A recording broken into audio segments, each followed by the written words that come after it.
러시아가 왜 김정은을 만났느냐? 푸틴은 2024년 대선까지는 분명히 이걸 몰고 갈 것이다. 그렇게 될 경우에 북한이 무기를 공급해 줄 수 있는 가장 강력한 파트너인 것이고요. 북한은 뭘 원하느냐? 핵실험을 위한 돈을 원한다. 러시아는 ICBM 기술까지 갖고 있으니 서로 주고받을 게 있다.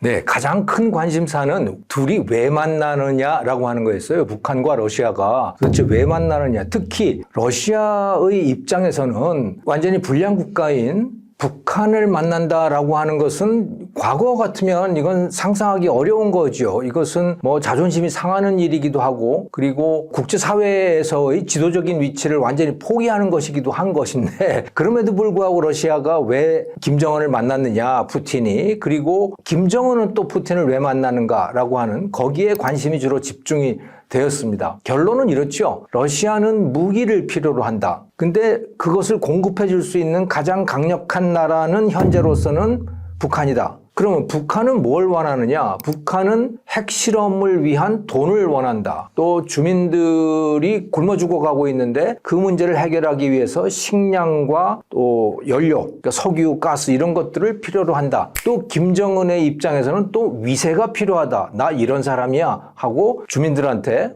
폼을 잡아야 되니까 그런 게 필요하다는 거였어요. 그래서 러시아와 북한이 서로 거래를 하게 됐다.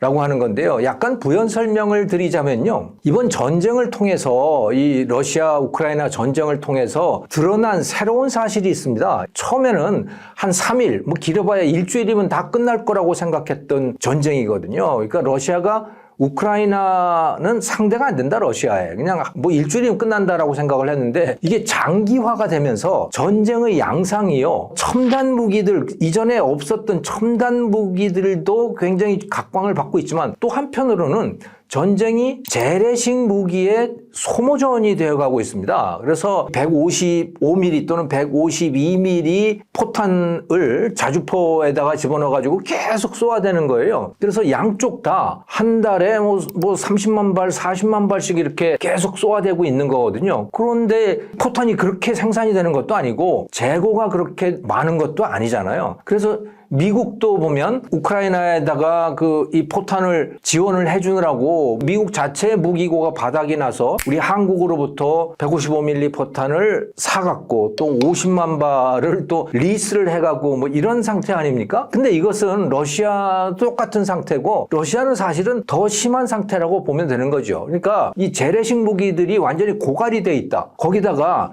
탱크도 또 우크라이나의 이 드론에 공격을 당해가지고 러시아 탱크들이 한 절반은 완전히 폐기된 상태고 또 부속도 다 없어지고 그렇죠. 그런데 그것을 공급해 줄 수 있는 가장 좋은 상대방이 바로 북한인 거예요. 물론 중국도 그럴 능력이 있지만 중국은 여기에 본격적으로 끼고 싶지는 않은 상태인데 북한은 뭐 그런 거 상관없잖아요. 뭐 평판이 어떻게 됐든 간에 뭐 그냥 돈만 벌면 된다라고 하는 그런 상태인 거죠. 그래서 러시아의 입장에서는 자존심이 상하긴 하지만 북한이 무기를 공급해 줄 수 있는 가장 강력한 파트너인 것이고요. 또 북한의 입장에서는 또 어떠냐? 북한은 돈이 많이 필요하죠. 가장 필요한 품목이 바로 핵 실험인 겁니다. 핵 개발에 굉장히 많은 돈이 필요한데 앞으로 북한이 핵 전력을 완성하기 위해서는 핵 실험이 3번 내지 4번 정도가 더 필요하답니다. 그런데 핵 실험 한 번을 하는데 적게는 1억 1천만 달러에서 1억 6천만 달러까지 든대요. 그러니까 우리 돈으로 하면 한 2천억 정도까지 들 수가 있는 거죠. 그런데 북한의 전체 GDP가 250억 달러예요. 그 핵실험을 4번을 하면 전체 GDP의 2% 내지 3%를 그 핵실험하는 데 써야 되거든요. 그런 돈이 없죠. 그런데 북한은 정말 강력한 걸 가지고 있잖아요. 바로 재래식 무기들을 갖고 있는 거죠. 지금까지 1953년 한국전쟁이 끝나고 난 다음에 휴전 이후부터 세계에서 아마도 무기 자체 생산에 가장 많은 투자를 한 나라가 북한일 거예요. 네, 전체 그 경제 규모에 비했을 때. 그래서 김일성 때부터인 거죠. 그래서 엄청난 무기 생산 시설을 가지게 됐고 또 거기서 생산해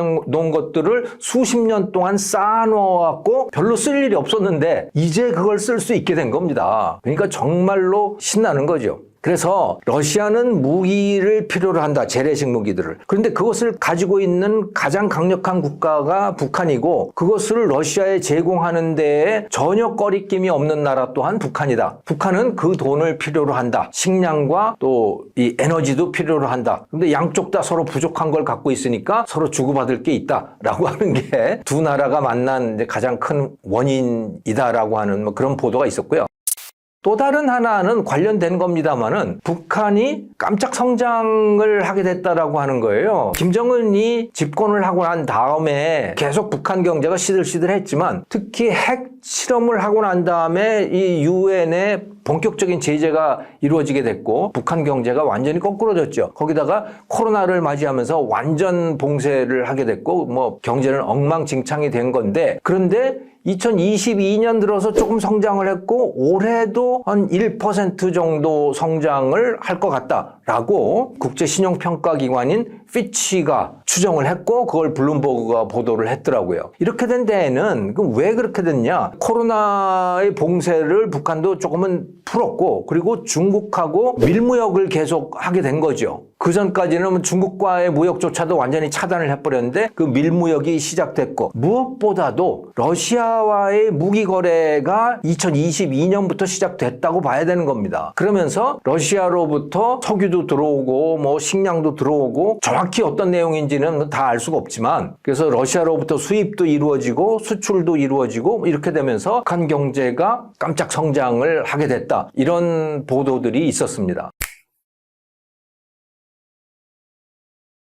북한이 러시아에다가 제공하고 있는 포탄이 가장 가능성 높은 게 155mm 포탄이라고 해요. 근데 그 152mm 포탄의 가격이 작게 잡으면 뭐 최소한 $1,000 정도는 된다고 합니다. $1,000에 근데 그 수량은 얼마냐? 뭐 여러 가지 이야기들이 나오는데 수십만 발이라고 하는 이야기들이 계속 나오고 있어요. 근데 그 로이터 통신에서는 숫자로 딱 찍은 게 25만 발 정도를 그 숫자로 딱 내놨더라고요. 자, 정확히 알 수 없지만 만약에 25만 발이라고 해보자. $1,000짜리 25만 발이면 그러면 2억 5천만 달러잖아요. 북한의 2022년 GDP가 한 250억 달러 정도가 돼요. 250억 달러에 2억 5천만 달러다. 포탄만 팔아서. 그러면 그거 1%입니다. 어마어마한 거예요. 그런데 이것만이 아닌 거죠. 지금 러시아가 필요로 하는 거는 포탄 25만 발 정도가 아니고 그거보다 훨씬 많은 수량일 것이고 탱크에 미사일에 또 자주포 폴란드가 우리나라에서 구입해 간 것들을 다 아마도 러시아가 북한으로부터 필요로 하고 있을 거예요. 그런데 2022년에 우리 방산 수출 대박 난 거 아시죠? 폴란드에다가 130억 달러 정도를 수출 계약을 했거든요. 만약에 러시아와 북한이 그런 계약을 맺었다면요. 그건 얼마예요? 만약에 130억 달러 정도를 계약을 맺었다. 그 정도 가치가 되는 거를. 그런데 북한의 GDP가 250억 달러잖아요? 그러면 GDP의 절반에 해당되는 거예요. 그러니까 정확히 뭐 어느 정도의 계약인지는 그건 알 수가 없지만 물론 러시아도 돈이 없기 때문에 그걸 뭐 현금으로 주거나 그러진 않았겠죠. 그거 뭐 석유로 주고 가스로 주고 식량으로 주고 또는 핵무기와 또는 이 미사일과 관련된 기술로 제공을 하고 아마 그렇게 됐을 거예요. 어쨌든 간에 그것이 물량이든 현금이든 간에 어마어마한 규모인 것은 분명하다라고 하는 것이죠. 그래서 이게 피치의 추정에 의하면 뭐 2023년 성장은 1%다. 이렇게 추정을 했지만 아마도 그걸 훨씬 뛰어넘어갈 가능성이 있습니다. 그야말로 대박을 만나게 된 것일 수도 있는 거예요. 아직 그게 구체적으로 눈에 보이고 있지는 않지만. 그래서 러시아와의 무기 거래라고 하는 것은 북한의 입장으로서는 이건 어마어마한 규모일 것이다 라고 추정을 해볼 수가 있습니다.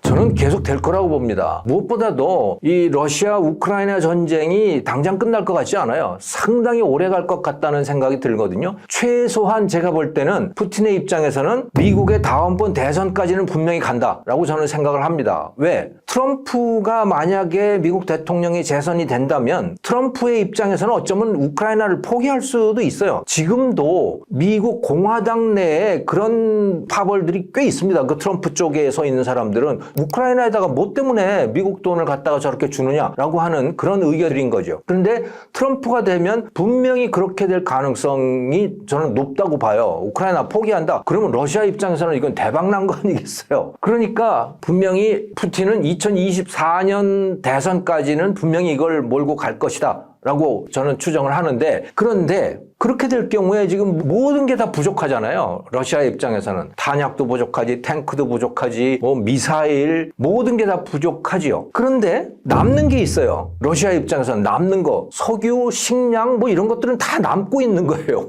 왜냐? 서방이 그런 것들에 대한 경제 제재를 다 가해버렸잖아요. 그러니까 과거에 유럽 나라들이 러시아로부터 가스 수입하고 원유 수입하고 식량 수입하고 다 그렇게 했는데 그것이 상당 부분이 줄어들어 버린 거예요. 러시아 입장에서는 그 수출하기가 매우 어려운 거죠. 그래서 중국에다가 수출을 하고 있지만 과거에 유럽이 받아주던 양보다는 훨씬 적은 거죠. 그러니까 러시아 입장에서는 이게 남아요. 그러니까 뭐 얼마든지 북한하고 거래할 가능성이 있고 거래하는 게 좋은 거죠 또. 그래서 이거 완전한 윈윈이다. 저는 심지어 북한이 러시아에 병력을 파견할 가능성도 배제할 수 없다고 봅니다. 왜냐하면 러시아 입장에서는 지금 이미 병력 부족 사태로 들어갔거든요. 그런 국면으로. 왜냐? 전장에서 많이 죽는 데다가 러시아의 청년들이 다 밖으로 빠져나가요. 도망간다고요. 그러니까 이제는 뭐 그 과거의 위성 국가들이었던 나라들, 뭐 스탄 국가들 있잖아요. 이런 국가들로부터 용병을 모집하는 지경까지 가 있거든요. 러시아가. 그러니까 인력 부족에 무기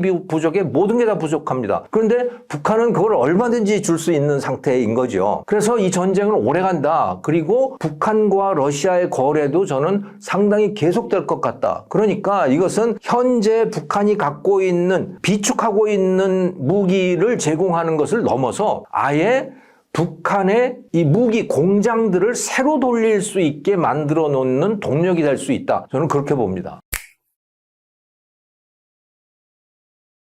김정은은 자신의 안위를 지켜줄 가장 강력한 수단이 핵폭탄이라고 생각을 하고 있는 것 같아요. 확신하고 있는 것 같습니다. 그래서 핵 개발을 하는데 북한이 6억 달러를 썼다, 7억 달러를 썼다 뭐 이런 이야기들이 많이 있고 북한 사정을 정확히 알 수는 없지만, 근데 이미 말씀을 드렸듯이 앞으로 3 내지 4회 정도의 핵실험은 더 해야 된다고 하고, 핵실험 1회당 1억 1천만 달러에서 1억 6천만 달러 정도의 돈이 드니까 그것을 조달하는 거는 보통 문제가 아닌 거죠. 이게 뭐 그 북한으로서는 외국에서 달러를 조달하기가 정말 어려운 나라 아니겠어요. 그래서 이 암호화폐를 해킹을 해가지고 그걸 해킹을 통해서 뭐 도둑질을 했다 뭐 이런 보도들도 나오고 있는데 정확한 상황은 알 수가 없지만 어쨌든 달러가 굉장히 필요한 상황입니다. 핵실험을 위해서. 그런데 이거는 러시아와의 거래는 정말 천재 이루의 기회를 만난 셈이 되는 거죠. 김정은으로서는. 그래서 이미 말씀을 드렸지만 만약에 러시아와의 거래가 한 100억 달러 수준 정도까지 무기 거래가 가능하다면 우리나라가 폴란드하고